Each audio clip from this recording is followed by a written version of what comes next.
Saps què ocorre quan diposites els teus residus als contenidors marró i gris d'algun dels 45 municipis de l'àrea metropolitana de València? El contenidor marró és el dels residus orgànics. En ell podem dipositar restes de menjar, tovallons i papers de cuina bruts, xicotetes restes de jardineria i, en definitiva, tot allò que es pot compostar. Estos residus suposen el 40% en pes dels que generem a casa.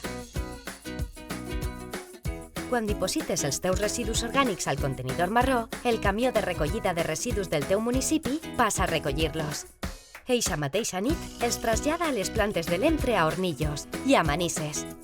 En este moment comença la faena de l'Emtre, l'entitat metropolitana per al tractament de residus. Per començar, es pesa el camió per a saber quants residus arriben de cadascun dels 45 municipis.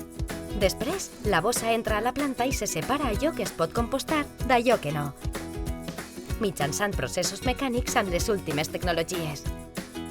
A continuació, amb tècniques biològiques que acceleren el procés, es crea el compost que després es distribuirà per a fertilitzar els camps. Així, fem realitat l'economia circular.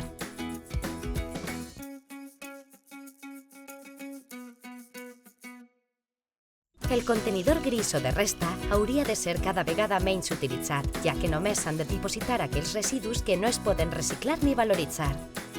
Però, malauradament, encara ens queda molt camí per recórrer en matèria de reciclatge domèstic. Per això, quan diposites la teua bossa de residus de resta al contenidor gris, la recull un camió del teu municipi i la porta a les plantes d'Hornillo i de Manises, on comença la funció de l'Emtre.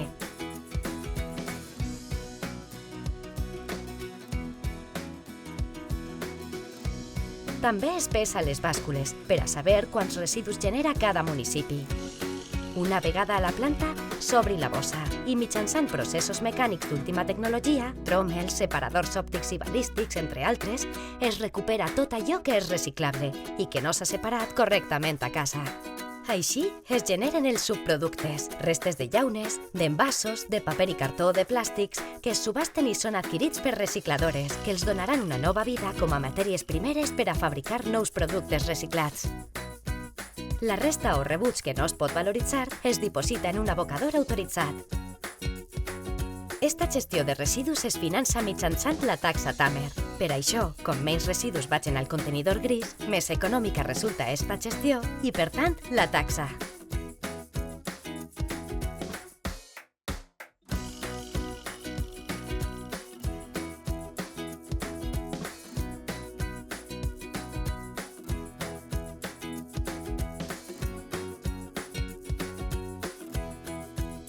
L'Emtre també s'encarrega de la xarxa metropolitana d'ecoparcs i ecoparcs mòbils. Aquestes instal·lacions estan preparades per acollir de manera adequada els residus més contaminants i perillosos de la llar. Des de piles o bateries, olis, pintures o dissolvents, fins a aparells elèctrics i electrònics menuts i grans. Una vegada allí, gestors especialitzats s'encarreguen de reciclar-ne les parts aprofitables. És molt important utilitzar correctament la xarxa metropolitana d'ecoparcs, perquè així evitem contaminar el nostre entorn.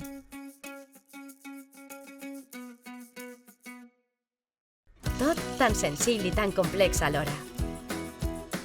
Recorda que només amb la teua col·laboració podem treballar pel nostre entorn per aprofitar tot allò que té valor dels residus i evitar que acaben en un abocador.